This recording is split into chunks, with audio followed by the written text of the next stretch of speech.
క్రీస్తునందున్న ప్రియులకు ప్రేమతో వందనాలు తెలియజేయుచున్నాను.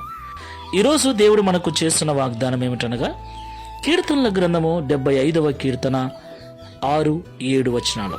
తూర్పు నుండి అయినను, పడమటి నుండి అయినను, అరణ్యము నుండి అయినను హెచ్చు కలగదు. దేవుడే తీర్పు తీర్చువాడు. ఆయన ఒకరిని తగ్గించును, ఒకరిని హెచ్చించును. దేవునికి మహిమ కలుగునుగాక. నా ప్రియమైన సహోదరి సహోదరులారా, ఈ లోకంలో జీవిస్తున్న మనం అందరము కూడా గొప్పగా బ్రతకాలని, హెచ్చుగా బ్రతకాలని, ఒకరికంటే తక్కువ బ్రతకకుండా, ఒకరి దగ్గరికి వెళ్ళి చేయి చాపి అడిగే స్థితిలో ఉండకుండా ఉన్నతమైన స్థితికి వెళ్ళాలని అందరము కోరుకుంటూ ఉంటాం. అందుకొరకు అన్ని రకాల ప్రయత్నాలు చేస్తూ ఉంటాం, అన్ని రకాలుగా ప్రయాసపడుతూ ఉంటాం. అయితే మనం ఎన్ని ప్రయత్నాలు చేసినా, ఎంత ప్రయాసపడినా మనము హెచ్చుగా జీవించాలి, గొప్పగా జీవించాలి, ఉన్నతమైన స్థితికి వెళ్ళాలి అంటే అది దేవుని వలననే సాధ్యం. ఆయనే ఒకరిని తగ్గించును, ఆయనే ఒకరిని హెచ్చించును. దేవునికి మహిమ కలుగునుగాక.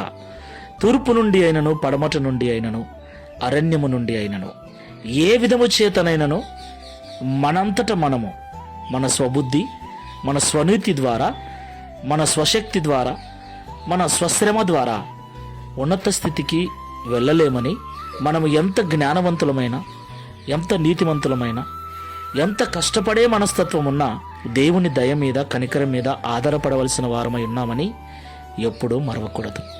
కాబట్టి ఈ మాటలు వింటున్న ప్రియ సహోదరి సహోదరులారా, దేవుడు మనల్ని హెచ్చించినట్లు తగ్గింపు జీవితము కలిగి దేవుని దయ కనికరం మీద ఆధారపడి జీవిద్దాం. ప్రార్థన చేసుకుందాం. మహోన్నతుడైన తండ్రి, మహిమ కలిగిన యేసయ్య, మీకు స్తోత్రాలు. అవును తండ్రి, పెంట కుప్ప మీద నుండి దరిద్రులను లేవనెత్తగల దేవుడు.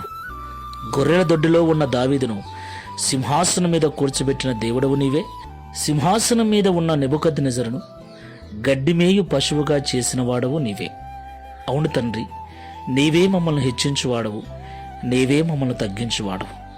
కనుక మా స్వనీతిని, స్వజ్ఞానము మీద ఆధారపడక, మేమెంత కష్టపడే మనస్తత్వం కలిగి ఉన్నా నీ దయా కనికరముల మీద ఆధారపడి నీ కృపకు పాత్రులమై నీ ద్వారా హెచ్చించబడినట్లు సహాయము చేయమని, అట్టి మనస్సును ఈ ప్రార్థనలో ఏకీభవిస్తున్న మాకందరికీ అనుగ్రహించి, తద్వారా ఈ దిన వాగ్దానమును మా అందరి జీవితంలో నెరవేర్చమని యేసు నామములో ప్రార్థించి వేడుకుంటున్నాము తండ్రి.